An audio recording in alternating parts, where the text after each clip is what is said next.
बिस्मिल्लाहिर्रहमानिर्रहीम अस्सलाम वालेकुम। आप मेरा यूट्यूब चैनल देख रहे हैं। Welcome to my YouTube channel. Tehsildar jobs के हवाले से लैंड रेवेन्यू एक्ट 1967 हमने स्टार्ट किया हुआ है।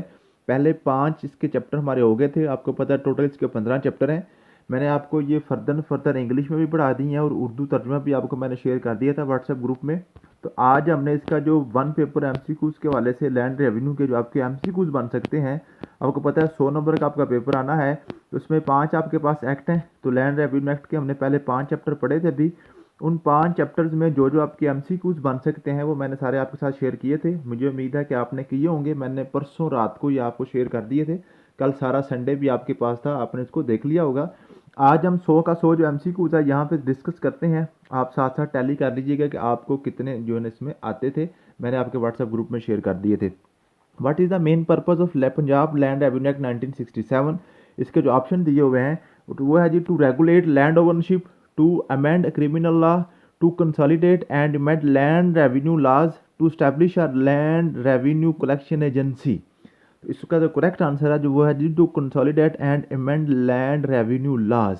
ठीक है जी, ये सी वाला ऑप्शन इसका करेक्ट था। नेक्स्ट क्वेश्चन है जी, what date is mentioned as the enactment date of Punjab land revenue act 1967? 1967 का जो लॉ है वो कब पास हुआ था जी? वो है जी 7 दिसंबर 1967। ए वाला ऑप्शन इसका करेक्ट था। क्वेश्चन नंबर 3 है जी, which province does the Punjab land revenue act 1967 अप्लाई टू? तो ये तो आपको पता है पंजाब में ही सिर्फ अप्लाई होता है 1967 का एक्ट। ठीक है जी। क्वेश्चन नंबर 4 है, What is the name of administrative body established under the Punjab Board of Revenue Act 1957? 1957 के तहत कौन सा जनाब जो बॉडी बनाई गई थी? Punjab administrative board, Punjab revenue authority, Punjab board of revenue, Punjab land management authority. तो इसका जो करेक्ट आंसर है वो सी वाला है, Punjab board of revenue. Question number 5 है, what is the definition of arrears of land revenue? Land revenue का एरियर जो है उसकी क्या डेफिनेशन है? इसको मैंने आपको पढ़ाया था। डेफिनेशन का जो हमारा हमने सेक्शन पढ़ा था, सेक्शन 4 के सारे क्वेश्चन है। Unpaid taxes on regular agricultural land, rent due to a land owner, land revenue unpaid after the due date, agricultural income. तो आपको पता है ये जो आपका एरियर है ये unpaid taxes on agricultural land होता है। ठीक है जी। ड्यू डेट के बाद तो आपको पता है ये डिफॉल्टर में चला जाता है ना, तो एरियर उसी टाइम ही शुरू हो जाता है जब जब ये लागू हो जाता है। जिस दिन से ये आपको अप्लाई करना होता है तो उसी डेट से एरियर स्टार्ट हो जाता है। ठीक है जी। तो ये इसका ऑप्शन ए वाला ही करेक्ट है। क्वेश्चन नंबर आपके पास 6 है जी, what does encumbrance refers to the in context of land revenue act? Encumbrance का क्या मतलब है? एनकम्बरेंस मैंने आपको पढ़ाया था जब मैंने डेफिनेशन पढ़ाई थी। एनकम्बरेंस वो है जब land revenue board of revenue या कोई भी प्राइवेट मुआहदे या प्राइवेट जब्त से जो ज़मीन हासिल करता है उसके खिलाफ कोई किसी किस्म का दावा निकलाता है तो उसको हम क्या कहते हैं जी? एनकम्बरेंस कहते हैं। A claim against land rising from a public grant, a type of land assessment and administrative position in the revenue department, a form of agricultural lease। तो आपको पता है ये a claim against land rising from public grant। ठीक है जी। उसके बाद question number 7 है जी, what is the meaning of assessment circle in the act? Assessment circle से क्या मुराद है? A group of land owners, a group of estate with common tax rates, a group of revenue officers, a group of land parcel. आपको पता है जो आपका assessment circle है ये वो ज़मीनें होती हैं जिनके ऊपर एक जैसा टैक्स लगता है। ज़मीनों का एक ऐसा मजमुआ होता है। A group of state with common tax rate. C वाला ऑप्शन इसका करेक्ट है। क्वेश्चन नंबर 8 है, in the act what is the definition of defaulter? Defaulter की क्या डेफिनेशन की गई है एक्ट में? Someone who fails to pay rent on time, a person responsible for land revenue collection, a person liable for an arrear of land revenue, a person who has defaulted on a loan. आपको पता है जो आपका defaulter है इस act के तहत वो बंदा डिफॉल्टर है जिसने एरियर पे नहीं किया हुआ। एरियर आपको पता है वो एग्रीकल्चरल टैक्स है जो किसी भी ज़रूरी ज़मीन के ऊपर लागू होता है। जब तक उसकी ड्यू डेट नहीं गुजरती तब तक वो एरियर रहता है। जब ड्यू डेट गुजर जाती है फिर वो बंदा क्या हो जाए? डिफॉल्टर बन जाता है। ठीक है जी। इसका जो आंसर है सी वाला करेक्ट आंसर है। What does net assets refer to the in the context of act? Net asset से क्या मुराद है? नेट एसेट्स मैंने आपको पढ़ाए थे कि नेट एसेट से मुराद वो वाले असासे हैं जो आपकी ज़मीन के ऊपर, जो ज़मीन से आपने पैदावार हासिल की है उस पैदावार में से जो आपका खर्चा लगा है उसको निकाल के जो आपको पैसे बचते हैं वो आपकी नेट एसेट्स हैं। ठीक है जी। Total agricultural output of an estate, estimated annual surplus produce of an estate after deducting cultivation expenses. ये बी वाला ऑप्शन इसका करेक्ट। ठीक है। दूसरे वाला कि आपका जो खर्चा आया है ज़मीन के ऊपर, उस खर्चे को निकाल के जो आपको पैसे बचते हैं, लैंड का जो आपका सरप्लस होता है वो आपका होता है जी नेट एसेट्स होते हैं। क्वेश्चन नंबर 10 है जी, in the act what does service centre refers to. Service centre से क्या मुराद है? A place of for government administrative services, a type of agricultural services, an organisation of land for land owners, a type of land record. तो आपको पता है centre service centre से मुराद वो जगह है जहाँ पे कोई भी गवर्नमेंट ऑफिशियल्स मिल कर बैठ कर काम करते हैं, तापेदार वगैरह, पटवारी, कानूगो वगैरह जहाँ पे बैठ के काम करते हैं, वो हमारा कहता है सर्विस सेंटर होता है। सर्विस सेंटर कौन सा होता है? जो कंप्यूटराइज सर्विस सेंटर होता है। ठीक है जी। A place for government administrative services, A वाला इसका ऑप्शन करेक्ट है। क्वेश्चन नंबर 11 है, what is the primary function of kanungo in the act. कानून गो जो है ना, कानून गो जिसको हम कहते हैं, उसका क्या फंक्शन है? कानून गो वो होता है जो आपके जो पटवारी वगैरह होते हैं ना, उनका लीगल एक्सपर्ट जो होता है ना, वो आपका कानून गो होता है। Collecting rent from tenant, supervising the tapedar, maintaining irrigation system, setting survey marks. तो ये सुपरवाइज करता है, सुपरवाइजिंग द ताबेदार, ये आपका कानून होता है। क्वेश्चन नंबर 12 है जी, according to the act what does survey number or khasra number mean. खसरा नंबर या सर्वे नंबर से क्या मुराद है? ए टाइप ऑफ लैंड मेजरमेंट, ये नहीं है। A village unique identifier, A record of land ownership, A portion of land with its area separately recorded. ये वाला ऑप्शन करेक्ट है कि ज़मीन का वो टुकड़ा जिसकी जो मलहक़ मलकियत है वो सेपरेट रिकॉर्ड किया जाता है, वो उसकी एक अलहदा शनाख्त है, वो आपका क्या है जिस खसरा नंबर है। What is the primary purpose of boundary marks as defined in the act. Boundary marks जो है ना, उसका क्या उसका जो क्या पर्पज़ है? To define the limits of town or village, to set boundaries of assets, to designate the boundaries of land division, to mark the borders of the province. इसका करेक्ट आंसर सी वाला है। जो land की divisions government करती है, government की जो ज़मीन की जो डिवीजन्स की है, तकसीम की है, वो डिवीजन्स को डेजिग्नेट करने के लिए आपके बाउंड्री मार्क्स लगाए जाते हैं, जिसको हम हदबंदी कहते हैं। ठीक है जी। क्वेश्चन नंबर 14 है, in the act what is the definition of unirrigated land. Unirrigated और इरीगेटेड लैंड मैंने आपको पढ़ाया था। अनइरीगेटेड लैंड से मुराद वो वाली ज़मीन है जो बारिश के पानी से, सैलाब के पानी से, या जनाब चश्मे के पानी से या सिराब होती है, या वो सिराब होती ही नहीं है, अनकल्टिवेटेड पड़ी हुई है, बंजर ज़मीन है, उसको हम क्या कहते हैं? अनइरीगेटेड लैंड है। जो लैंड इरीगेटेड बाय कैनाल्स, ये भी गलत है। Land fed by rain, floods, hill torrents and uncultivated land, ये बी वाला ऑप्शन आपका करेक्ट था। क्वेश्चन नंबर 15 है, what is the revenue code as mentioned in the act. What is the revenue code as mentioned in the act. Revenue code से क्या मुराद है? A code responsible for collecting land revenue, a code for settling disputes related to land tenancy, a code responsible for taxation, a code responsible for land surveys। तो आपको पता है ये जो आपकी जो रेवेन्यू कोड है, रेवेन्यू कोड जो है आपकी है ये आपकी रिस्पॉन्सिबल फॉर टैक्सेशन है। ठीक है जी। क्या जी, आपकी accord responsible for collecting land revenues, ये जो है आपका ए वाला ऑप्शन है, ये आपका करेक्ट है। जो लैंड टेनेंसी वगैरह जो दूसरी मामलात को देखती हैं, वो सिविल कोर्ट्स होती हैं। यहाँ पे झगड़े वगैरह जो है ना, ज़मीन की जो मलकियत के झगड़े हैं, वो यहाँ पे देखे नहीं जाते। ठीक है जी। क्वेश्चन नंबर 16 है, according to act who is the consider as landlord. Landlord किसे कहते हैं? लैंड लॉर्ड मैंने आपको बताया था, लैंड के 3 तरह के लोग हैं, एक लैंड ओनर है, एक लैंड लॉर्ड है, और एक आपका टेनेंट है। लैंड ओनर वो है जो ज़मीन का मालिक है, लैंड लॉर्ड वो है जिसने ज़मीन किराए वगैरह पे ली हुई है, और टेनेंट वो है जो यहाँ पे काम कर रहा है, जो मुलाजिम है, जो किसान है। Anyone who owns land, a person who receives rent for land, a lessee of land, a tenant of land. तो लीजी ऑफ जो लैंड है वो आपका लैंड लॉर्ड है। ठीक है। तो लैंड लॉर्ड मालिक नहीं होता, बल्कि लैंड लॉर्ड क्या होता है, वो उसको उस वक्त ज़मीन उसके पास होती है काम करने के लिए, लेकिन खुद वो काम नहीं करता। वो क्या करता है जी, अपने आगे जो है ना मुलाजिम वगैरह रख के उनसे वो काम करवाता है। What is the meaning of holding in the context of act. Holding से क्या मुराद है? होल्डिंग से मुराद है मलकियत। A piece of land owned by the government, a share or portion of an estate held by a land owner, a type of land assessment, a type of land ownership. तो आपको पता है ये B वाला है, a share or portion of an estate held bye A land owner. जो land owner है, जो ज़मीन का मालिक है, उसकी जो मलकियत है, चाहे वो अकेला मालिक है या वो किसी 2-4 लोगों के में शेयर से मालिक है, उसका वो हिस्सेदार है, तो वो आपकी क्या है जी, होल्डिंग है। क्वेश्चन नंबर 18 है, in the act what does tenancy refers to? Tenancy से क्या मुराद है? टेनेंसी से मुराद वो आपकी दस्तावेज़ात हैं, वो आपका डॉक्यूमेंट्स होता है, जिस जो शराइत वगैरह लिखी होती है जिस डॉक्यूमेंट के ऊपर कि किन शराइत के ऊपर किसी बंदे ने दूसरे बंदे से ज़मीन किराए पे, रेंट पे या ठेके पे ली हुई है। तो ये parcel of land with unique number, ये गलत है। A land owner property, a parcel of land held by a tenant under specific conditions, ये वाला आपका करेक्ट आंसर है, सी वाला। क्वेश्चन नंबर 19 है, what is the definition of rent in the act? Rent से क्या मुराद है? रेंट से मुराद ठेका है, वो पैसे हैं, वो ज़मीन जो लैंड ओनर रिसीव करता है।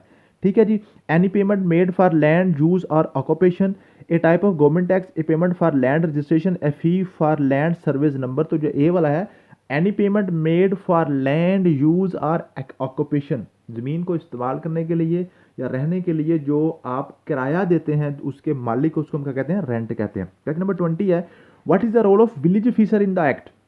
विलेज ऑफिसर का क्या रोल है? विलेज ऑफिसर का रोल है जी आपका रेवेन्यू इकट्ठा करना, कलेक्टिंग लैंड रेवेन्यूज, ये वाला आपका ऑप्शन ए वाला ही करेक्ट है। क्वेश्चन नंबर 21 है, what is the primary responsibility of the collector as mentioned in the act? Collecting tax from the landowners, maintaining land records, administrating the district legal matters, overseeing irrigation systems. ठीक है जी। तो इसमें आपका correct क्या है जी, ये जो आपके पास है administrating the district legal matters. ठीक है जी। ये जो आपके लैंड रेवेन्यू के हवाले से जो आपके लीगल मैटर्स हैं वो सारे कलेक्टर ने देखने हैं। ठीक है जी, क्योंकि जो विलेज ऑफिसर है वो कलेक्ट करेंगे टैक्स। ठीक है जी। मेंटेन रिकॉर्ड जो करेगा वो आपका पटवारी करेगा। ठीक है, लेकिन जितने आपके लीगल मैटर्स हैं वो सारे आपका कलेक्टर ही इकट्ठे करेगा। तो इसमें अगर ये एडमिनिस्ट्रेटिंग लीगल मैटर्स ना लिखा हो तो फिर आप collecting tax from land owners भी आप कर सकते हैं। अगर नीचे इसमें ऑल ऑफ दीज का ऑप्शन होता है वो सबसे बेहतर होना था। तो ये कलेक्शन भी इसकी जिम्मेदारी है, रिकॉर्ड भी इसी के अंडर ही मेंटेन होता है और सारे मैटर्स भी यही देखता है। ठीक है जी, समझ आ गई है। जो कलेक्टर है ये सारे काम इसने करने होते हैं, बल्कि लेकिन इसके अंडर सारे लोग काम करते हैं। इस असिस्टेंट कलेक्टर इसके नीचे होना है, इसके नीचे तहसीलदार होना है, इसके नीचे पटवारी होना है, ताबेदार होना है, जाबित होना है, वो सारे इसके नीचे होते हैं। What is the power to except any area? Power to except any area, power to except area से क्या मुराद है? पावर टू एक्सेप्ट एरिया से मुराद है कि किसी एरिया को लैंड रेवेन्यू एक्ट की प्रोविजन से बाहर निकाल देना। मीन के इस एरिया पे जो जरी ज़मीन का टैक्स है वो लागू नहीं होता। Exempting certain area from the act provision, designated area for special taxation, surveying and mapping land boundaries, regulating land sales in specific region. तो इसका ए वाला जो ऑप्शन है ना, exempting certain area from act provision, ये आपका correct answer है। Question number 23 है, what does the board of revenue oversees according to the act? Board of revenue जो है वो क्या करेगा? Revenue collection from land owners, ये नहीं करेगा, ये तो निचले ऑफिसर करेंगे। Regulation of village level officers, establishing land boundaries, various matters related to land revenue administration, ये वाला डी वाला ऑप्शन इसका करेक्ट है। वो से मामला जितने भी आपके लैंड रेवेन्यू के वाले जितने भी मामलात हैं वो बोर्ड ऑफ रेवेन्यू देखता है। क्वेश्चन नंबर 24 है, what does exclusion of certain land refer to in the act? Exclusion of certain land से क्या मुराद है? एक्सक्लूड करना, निकालना, किसी ज़मीन को निकाल देना। Excluding land from the assessment of land revenue, removing land from agricultural use, excluding land from land registration, classifying land as waste or uncultivable. तो आपका पास जो करेक्ट आंसर है वो है जी ए वाला, excluding land from assessment of land revenue. Land revenue की assessment से किसी को बाहर निकाल देना वो आपकी कभी होती है जी एक्सक्लूजन होता है सर्टेन लैंड को। ये कौन सी लैंड होती है मैंने आपको बताया हुआ है, या विलेज या टाउन की जो साइट होती है ना वहाँ पे इसको हम लैंड रेवेन्यू के टैक्स से आप उसको बाहर निकाल देते हैं। क्वेश्चन नंबर 25 है जी, how is an assessment circle? ये पहले भी क्वेश्चन आया था। असेसमेंट सर्कल से क्या मुराद है? A group of land owners in the district, a group of estate with common tax rates. ठीक है, ये आपका करेक्ट आंसर है बी वाला। अच्छा नंबर 26 है, what is the meaning of land revenue as defined in the act? Act में जो लैंड रेवेन्यू है इससे क्या मुराद है? Rent paid by the tenants, taxes imposed on landowners, revenue generated from land sales, revenue assessed और assessable under this act. तो ये वाला डी वाला ऑप्शन आपका ठीक है। तो वो रेवेन्यू जो इस एक्ट के तहत असेस किया जाता है, जिसका अंदाजा लगाया जाता है, वो आपका लैंड रेवेन्यू होता है। ठीक है जी, rent paid by the tenants नहीं होता। ठीक है जी, और लैंड ओनर्स के ऊपर भी आप इम्पोज नहीं करते ये टैक्स आपका लैंड ओनर के ऊपर नहीं होता, ये आप याद रखिएगा, ये आपका क्या होता है जी, एग्रीकल्चरल जो प्रोडक्शन होती है उसके ऊपर आपका ये होता है, टैक्स होता है। ठीक है जी। उसके बाद आपको पता what is the primary function of patwari as per the act. Patwari का प्राइमरी फंक्शन क्या है? पटवारी का फंक्शन है जी maintaining land records. Land record पटवारी करेगा, लैंड रिकॉर्ड है ना वो पटवारी करेगा। जो आपका जो जो नंबरदार है या विलेज ऑफिसर है वो रेवेन्यू इकट्ठा करेगा। ठीक है जी। और जो सर्वेयर है, जिसको हम गिरदावरर कहते हैं, ठीक है, तो जो क्रॉप इंस्पेक्टर है वो आपका क्या करेगा, सर्वे करेगा। ठीक है जी। तो ये रिकॉर्ड जो है वो पटवारी मेंटेन करता है। क्वेश्चन नंबर 28 है, what does service centre official refers to the in the act. Service centre official, ये मैंने आपको बताया था, सर्विस सेंटर उस दफ्तर का नाम है जहाँ पे पटवारी कानून वगैरह बैठते हैं। और ऑफिशियल से मुराद वो है वो बंदे जो इस एक्ट जो उस दफ्तर के अंदर बैठते हैं वो सारे पटवारी है, कानून को है, ज़ाबित है, ताबेदार है या विलेज ऑफिसर कोई भी है, तो उसको हम क्या कहते हैं जी, सर्विस सेंटर ऑफिशियल कहते हैं। क्वेश्चन नंबर 29 है, what does service centre means in the context of the act. ये इकट्ठे आ गए हैं। सर्विस सेंटर से मुराद वो दफ्तर है, वो जगह है, और सर्विस सेंटर ऑफिशियल से मुराद वो बनते हैं जो जहाँ पे बैठते हैं। ठीक है जी। Centre for land revenue collection, a digital service centre for land records, a village level service office, a government service centre for legal matter. तो ये digital service centre for land record जो है ना ये आपके पास है। ठीक है जी। क्वेश्चन नंबर 30 है, in the act what is the survey marks use for. Survey marks को जिसको हम खसरा नंबर भी कहते हैं। ठीक है जी।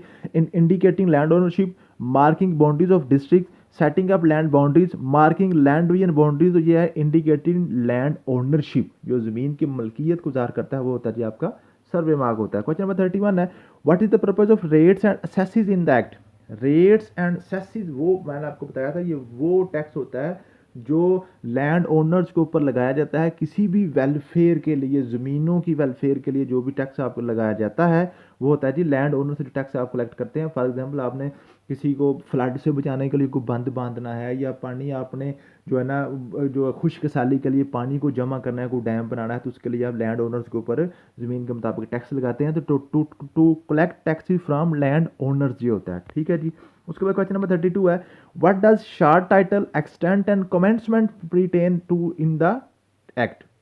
Short title extent and commencement का क्या मतलब है यहाँ पे? तो इसका मतलब ये है जी कि इस एक्ट का नाम क्या होगा, इस एक्ट का नाम क्या होगा, और ये जो आपका जो मीन के ये एक्सटेंट मीन के किस एरिया के ऊपर ये लागू होगा और कब से लागू होगा, इसका मतलब है डी वाला ऑप्शन है, the act name, coverage and effective date. Question number 33 है, what is the kanungo responsible for in the act. ये एक्ट के मुताबिक कानूनगो का क्या काम होता है? Supervising the revenue officers, maintaining irrigation system, assisting the tabedar, assisting the land owner in the tax collection. तो ये जो कानूनगो है ये असिस्ट करता है ताबेदार को। मेन के जो पटवारी है आपका उसकी उसको लीगल असिस्टेंट चाहिए होती है ना, जो लीगल असिस्टेंट चाहिए होती है, जो उसको ये जो होता है ना, ये जो होता है कानून को होता है, ये लीगल एक्सपर्ट होता है। पटवारी से समझ लें कि सीनियर पटवारी जो है ना, जो सीनियर ताबेदार है वो हमारा कानून को होता है। ये सी वाला ऑप्शन करेक्ट है। क्वेश्चन नंबर 34 है, in the act what is the meant by land owner. Land owner से क्या मुराद है? मैंने आपको बताया था लैंड ओनर वो है जो ज़मीन का मालिक है, लैंड लॉर्ड वो है जो आपका मुजारा है, और टेनेंट वो है जो वहाँ पे मजदूर काम करता है। तो लैंड ओनर क्या है जी?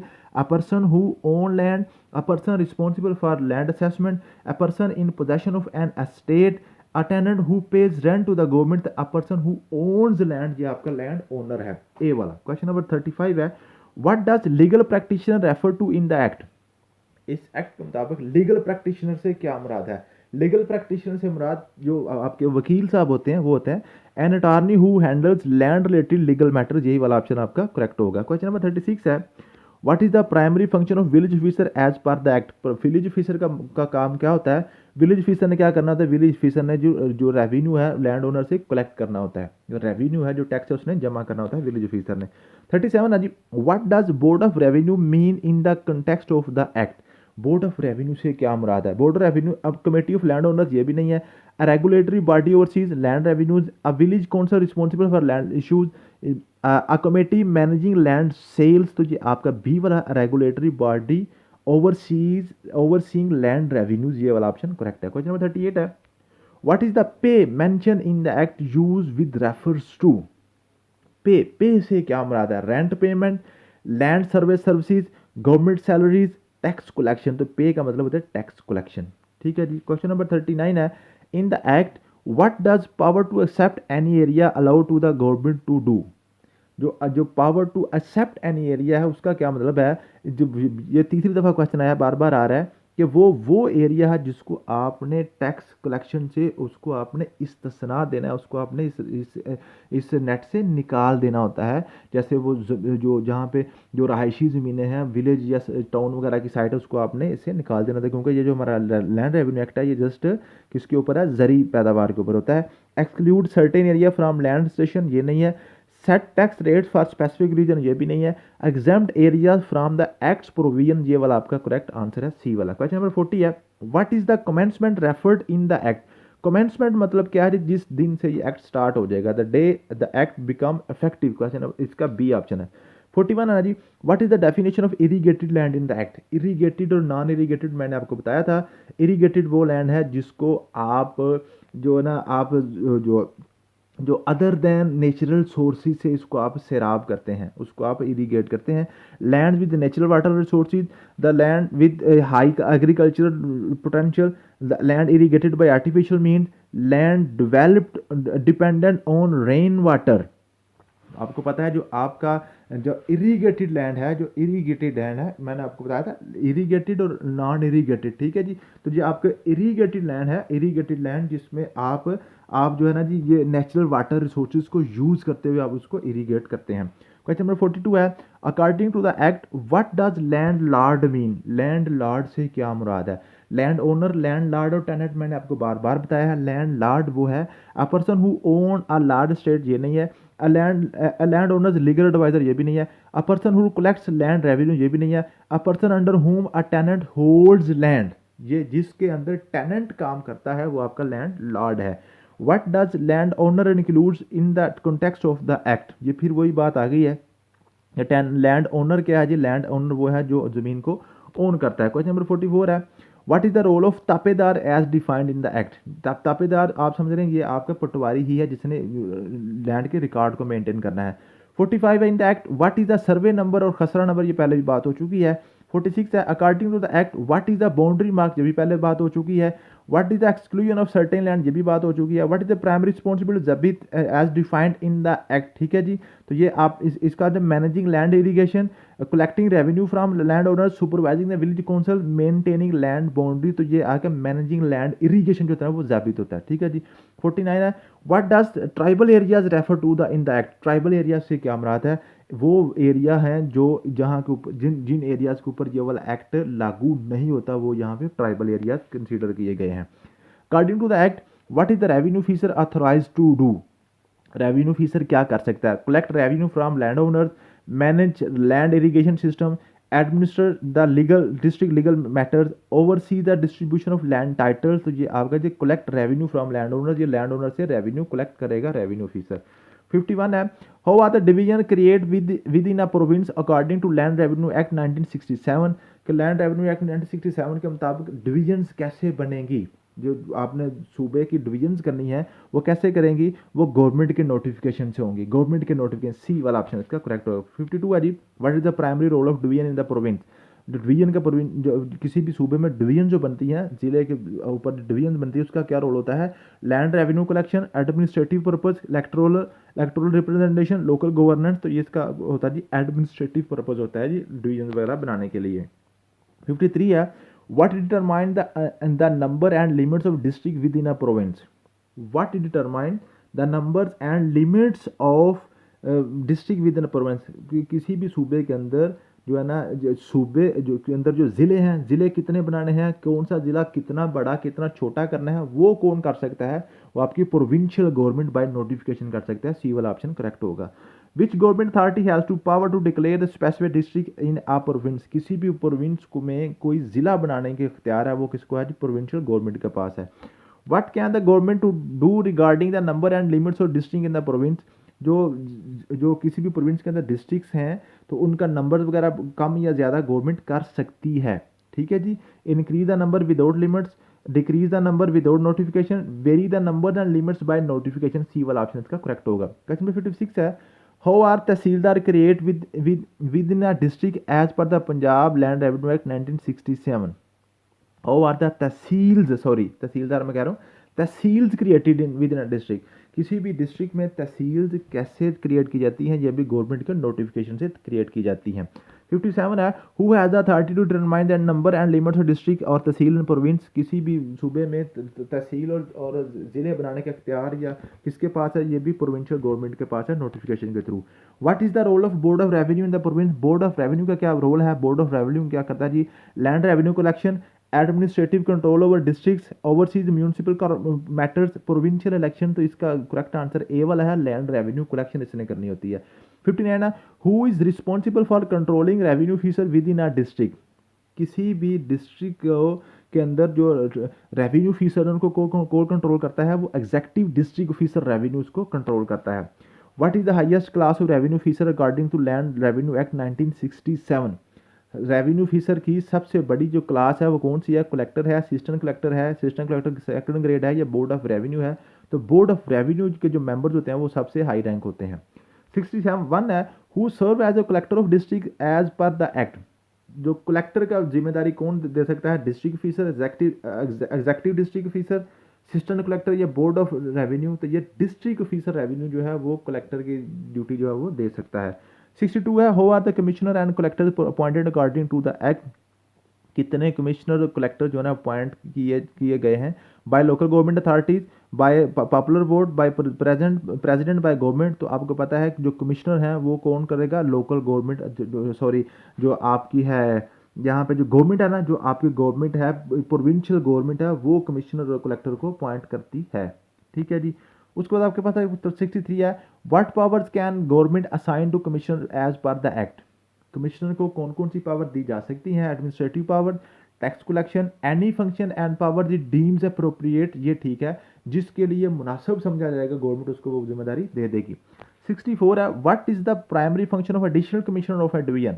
किसी भी डिवीजन में अगर आप एडिशनल कमिश्नर किसी को लगा देते हैं तो उसकी क्या रिस्पॉन्सिबिलिटी होगी, administrative control over a district, land revenue collection, to exercise power and duties of the commissioner. ये वाला ठीक है कि जो एडिशनल कमिश्नर होगा उसके भी इख्तियारात वही होंगे जो किसी कमिश्नर के पास होते हैं। 65 है, what is the role of an assistant collector in the district. Assistant collector जो है उसका क्या रोल होता है, to manage the district legal matters, to control the district municipal affair, to exercise powers and duties of a collector, to supervise the executive district officer. तो C वाला option है ना, to exercise powers and duties of collector. किसी भी collector की powers और duties को जो एक्सरसाइज कर सकता है वो असिस्टेंट कलेक्टर कर सकता है। 66 है जी, what powers are referred upon an assistant collector according to the act.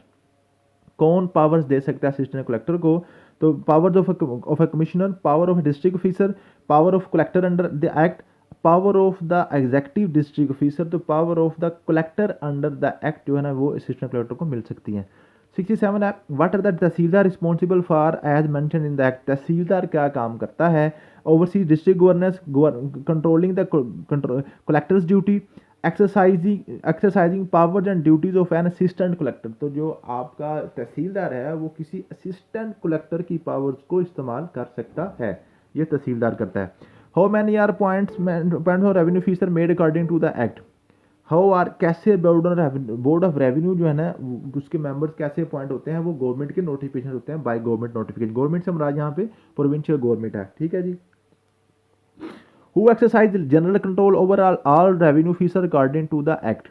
जो आपकी तमाम रेवेन्यू ऑफिसर्स हैं उनको कंट्रोल करेगा बोर्ड ऑफ रेवेन्यू करेगा, बी वाला ऑप्शन करेक्ट है। 70 है, what is the purpose of distributing business and transferring cases under the act. जो आपने केस वगैरह ट्रांसफ़र करने हैं वो उसका क्या पर्पज़ है, to establish boundaries between the district, to manage land records, to control the land assessment, to streamline the distribution of work among revenue officer. ये डी वाला ऑप्शन करेक्ट है कि आप जब जो जिम्मेदारियां तकसीम करते हैं तो इसका मतलब है आप उसको स्ट्रीमलाइन करना चाह रहे हैं कि हर किसी को उसके बराबर का बोझ मिले ताकि मामलात को एक तरतीब के साथ चलाया जा सके। 71 है, what happens when a case is withdrawn by board of revenue under the act. जब कोई भी केस है बोर्ड ऑफ रेवेन्यू उसको विथड्रॉ करता है, उसका मतलब क्या है, उसका मतलब यह है कि वो बोर्ड ऑफ रेवेन्यू जो है वो अब वो केस किसी दूसरे को भी किसी दूसरे ऑफिसर को भी वो जो है ना वो भेज सकता है। It is automatically resolve, it is refer to the to a revenue officer, it dispose of by the executive district officer, it send to the local court for resolution. ठीक है जी, तो ये इसका जो रेवेन्यू ऑफिसर को भी refer किया जा सकता है। 72 है, who is authorize to exercise powers and deal with business with the local limits of their jurisdiction. जो आपका कौन किसकी अथॉरिटी है, किसकी अथॉरिटी है कि लोकल लिमिट्स के अंदर अपनी पावर को इस्तेमाल करें। District officer revenue, executive district officer revenue, collector या रेवेन्यू ऑफिसर। तो ये आपके रेवेन्यू ऑफिसर जो है ना ये अपनी जुरिस्डिक्शन के अंदर अंदर ही अपनी पावर्स को इस्तेमाल कर सकते हैं। उसके बाद what authority does the act provide for the combination of office. जो किसी भी 2 या 3 ऑफिस को कंबाइन करने से क्या मुराद है कि एक ही बंदे को 2 से 3 सीटों की जिम्मेदारी सौंप दी जाए। फॉर एग्जांपल एक असिस्टेंट कलेक्टर है किसी तहसील का, तो उसको साथ वाली तहसील का भी चार्ज दे दिया जाए। तो ये कौन करता है जी, गवर्नमेंट करती है, प्रोविंशियल गवर्नमेंट करती है। How are the division created within province according to land revenue act, ये मैंने पहले बता दिया हुआ, ये नोटिफिकेशन से होगा। What is the primary role of division in a province, ये भी पहले बात हो चुकी है। What determines the number and limits of district government, ये भी पहले बात हो चुकी है। Which government authority has the power to declare the specific district in the province, ये भी पहले बात हो चुकी है। What can the government do regarding the number and limits, ये भी पहले हो गई। How are the tehsils created within district as per land revenue act, ये भी आपको पता है, पंजाब गवर्नमेंट का नोटिफिकेशन होता है। Who has the authority to determine the number and limits of tehsil of a province, ये भी आपको पता है, ये प्रोविंशियल गवर्नमेंट करेगी नोटिफिकेशन के जरिए। How can the government confer withdraw powers of executive district officer और कलेक्टर अंडर दिस एक्ट, जो गवर्नमेंट है किसी भी कलेक्टर या एग्जीक्यूटिव डिस्ट्रिक्ट ऑफिसर की पावर्स को खत्म करना चाहे तो वो क्या करेगी, नोटिफिकेशन के जरिए बाय गवर्नमेंट नोटिफिकेशन थ्रू उसको खत्म कर देगी। Who has the authority to confer power of assistant collector under this act, जो असिस्टेंट कलेक्टर की पावर हैं उसको कौन कन्फर करेगा, वो बोर्ड ऑफ रेवेन्यू करेगा। In which situation can a person exercise powers conferred under this action as per the act, कौन सी सिचुएशन के तहत वो अपनी जो पावर है वो इस्तेमाल कर सकता है।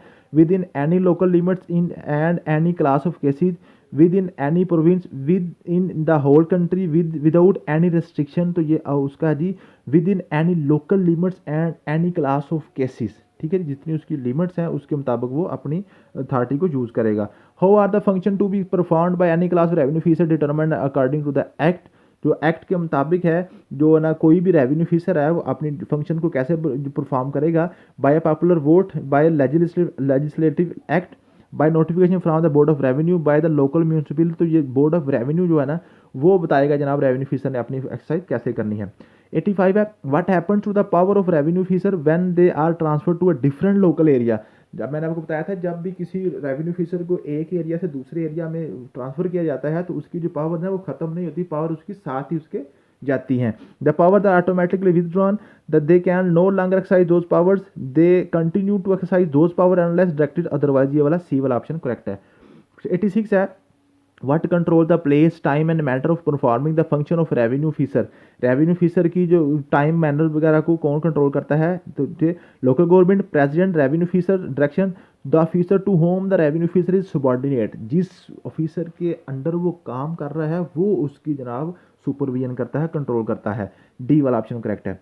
Who can make rules for regulating the procedure of revenue officer under this act, जो प्रोसीजर ऑफ रेवेन्यू ऑफिसर है उसको कौन बना सकता है, वो बोर्ड ऑफ रेवेन्यू बना सकता है। क्वेश्चन नंबर आपके पास 88 है, which power may rules made under this section confer on a revenue officer regarding contempt, resistant and the like, power of district court, power of criminal court, power of civil court, power of the collector. तो power of civil courts है ना ये जो है ना revenue officer के पास हो सकती हैं। When can a revenue officer refer to a case to another subordinate officer for investigation and report, कोई भी रेवेन्यू ऑफिसर है वो अपने किसी भी सबॉर्डिनेट को कोई भी केस कब रेफर कर सकता है, वो किसी भी टाइम कर सकता है, एट एनी टाइम कर सकता है। ठीक है जी।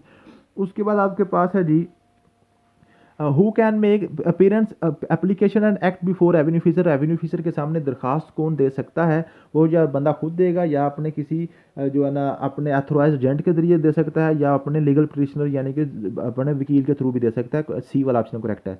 91 है, when are the fees of legal practitioner allowed, legal practitioner mean कि कोई भी वकील की फीस कब होती है, आपको मैंने बताया था फीस इसकी नहीं होती जब तक रेवेन्यू ऑफिसर उसको अप्रूव ना करे। बी वाला ऑप्शन इसका करेक्ट है। 92 है, who can a revenue officer summon for giving evidence and producing documents in a case, revenue officer किस बंदे को समन कर सकता है, मीन के बुला सकता है? Any person living in the same district, any person residing in the same province, any person the revenue officer deems necessary, ये वाला सी वाला ऑप्शन करेक्ट है। किसी भी बंदे को जिसको वो ज़रूरी समझता है वो अपने पास बुला सकता है, चाहे उसके ज़िले में है या उस ज़िला छोड़ के कहीं आगे चला गया है, फिर भी वो कर सकता है। ठीक है जी। और उसके बाद है जी 93 है, what method may be used to make the proclamation issued by the revenue officer. Proclamation यानी कि अशात या ऐलान वगैरह कैसे करेगा, और मैंने बताया था या तो वो ड्रम को बीट करेगा, ढोल बजाएगा वहाँ पे जाके, या जो है ना कोई नोटिस वगैरह जो है ना वहाँ पे फिक्स कर देगा। सी वाला ऑप्शन करेक्ट है। 94 है, how does the act define inquiry under this act. ये कौन सी इसकी जो इंक्वायरी होती है वो कौन सी होती है, वो आपके पास जुडिशियल प्रोसीडिंग होती है, जुडिशियल प्रोसीडिंग। सी वाला ऑप्शन है। What shall a revenue officer be deem to be for the purpose of an inquiry under this act. जो आपका रेवेन्यू ऑफिसर है वो क्या कहलाता है, किसी भी आपने इंक्वायरी करनी है तो उस टाइम उसके पास कौन से इख्तियारात होंगे?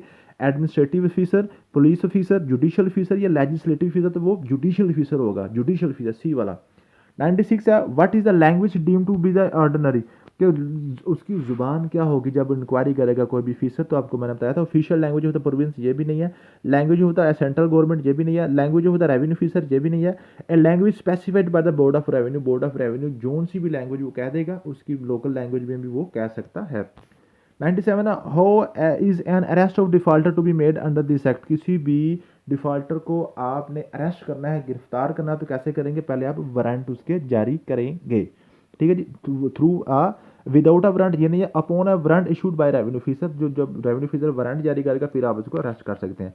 Under what circumstances can revenue officer enter any lands और प्रीमिसेस फॉर मेजरमेंट, इंस्पेक्शन और other provision under this act. किसी भी ज़मीन या जगह के अंदर वो दाखिल कैसे हो सकता है? Only with consent of the owner, in any case without restriction, only if the concern government allow own land when necessary for lawful exercise of the office. ये डी वाला ऑप्शन करेक्ट है। जब वो ज़रूरी समझेगा वहाँ पे वो उसमें एंटर हो सकता है। What is the primary place of sitting of assistant collector of the first grade. Assistant collector first grade जो है वो कहाँ बैठेगा? Any place within the limits of state in the question, any place within the district, only in the district headquarters at their own residence. तो ये आज within any place within the limits of states in the question. ये जो आपका assistant collector साहब हैं, sorry assistant collector आपका any place within district, किसी भी डिस्ट्रिक्ट में किसी भी जगह बैठ सकता है। असिस्टेंट कलेक्टर से नीचे वाले जो होते हैं उन्होंने अपने एरिया में बैठना होता है, और उससे ऊपर जो है वो कहीं भी अपने ज़िले में बैठ सकते हैं। 100 नंबर पे है जी, are the proceeding held before revenue officer on notified holidays considered valid under this act. जब भी कोई रेवेन्यू ऑफिसर किसी छुट्टी वाले दिन को प्रोसीडिंग करता है, छुट्टी वाले दिन को इंक्वायरी करता है, क्या वो वैलिड होंगी कि नहीं होंगी? तो वो बिल्कुल वैलिड होंगी। छुट्टी वाला दिन वाली जो कार्रवाई है वो नल एंड वाइड कंसीडर नहीं होगी। थैंक यू सो मच, मिलते हैं नेक्स्ट वीडियो में। अल्लाह हाफिज़।